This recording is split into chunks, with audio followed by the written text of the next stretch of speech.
আমাদের নির্বাচন ছাড়া কোনো বিকল্প তো নাই। কাকে ভোট দেবে তা জানি না, মানুষ জিজ্ঞেস করে। এরকম একটা পরিস্থিতি হয়েছে, রাজনীতিতে শত্রুকে তা বুঝতে পারছি না। সবসময় থাকে না রাজনীতিতে প্রতিপক্ষ থাকে। আমার প্রতিপক্ষ কে? খসরু ভাইয়ের প্রতিপক্ষ কে? এখনও নিজেদের মধ্যে একটু দ্বন্দ্ব হয়, শর্ত মেলে নাই, কবে যেন মেলে, শেষ পর্যন্ত মেলে কিনা, ঝগড়াঝাটি বেড়ে যায় কিনা, বাংলাদেশ গণতন্ত্রের পথে পা রাখতে পারে কিনা। আমি বিপ্লবী ওয়ার্কার্স পার্টির এই প্রতিষ্ঠা বার্ষিকীর অনুষ্ঠানে প্রথম বলতে চাই, আমাদের নির্বাচন ছাড়া কোনো বিকল্প তো নাই। নির্বাচন না হলে কি হবে? এই সরকার চলবে 5 বছর? চলতে পারবে না। তখন কে আসবে জানি না। যারা আসবে তারা ভালো মানুষ না খারাপ মানুষ তা তো বলতে পারবো না। তার চাইতে ভোট হলে পছন্দ হোক বা না হোক, খসরু ভাইকে দেখতে পাই না, কিন্তু কী করবো, ভোট দিতে হবে ওনাকে। এরকম হয় না? না, সত্যি সত্যি যে দেখতে পারি না তা তো বলছি না, কথার কথা দেখতে তো পারি। এতগুলো বছর ধরে একসাথে আন্দোলন করছি, সামনের একসাথে যেতে পারবো আশা করি, ভালোভাবে যেতে পারবো।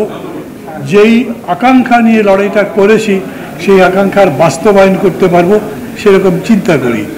আর ওরা যদি না করে, আরে না করতে শেখ মুজিবও তো করে নাই, শেখ হাসিনাও করে নাই, রাজনীতি করেছি না। অতএব নির্বাচনকে ভয় পাবার কোনো বিষয় নেই। আমি আপনাদের জিজ্ঞেস করি, আপনারা ঠিক করেছেন, সাধারণ মানুষ ঠিক করতে পেরেছে কাকে ভোট দেবে?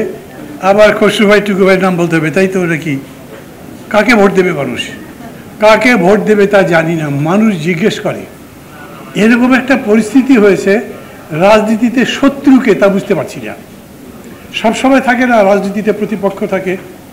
আমার প্রতিপক্ষ কে? খসরু ভাইয়ের প্রতিপক্ষ কে? এনসিপির প্রতিপক্ষ কে? এরকম স্পষ্ট করে বলা যাবে না। হ্যাঁ, বিভিন্ন ইস্যুতে আমরা একজন আরেকজনের সম্পর্কে প্রতিবাদ করছি, বিরোধিতা করছি, কিন্তু শেষ পর্যন্ত চেষ্টা করছি এক হয়ে যেতে।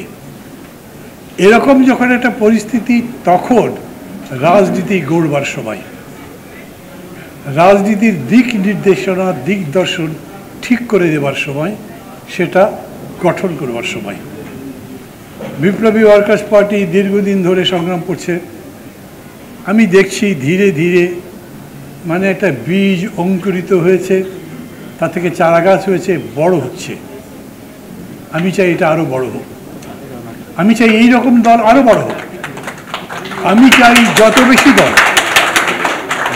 বেশি দল বড় হয়, যত বেশি দল গণতন্ত্রের জন্য সংগ্রাম করে, জনগণের কল্যাণের জন্য সংগ্রাম করে, একটা কল্যাণ রাষ্ট্র গড়ে তোলবার জন্য সংগ্রাম করে, তত আমাদের জন্য কল্যাণ।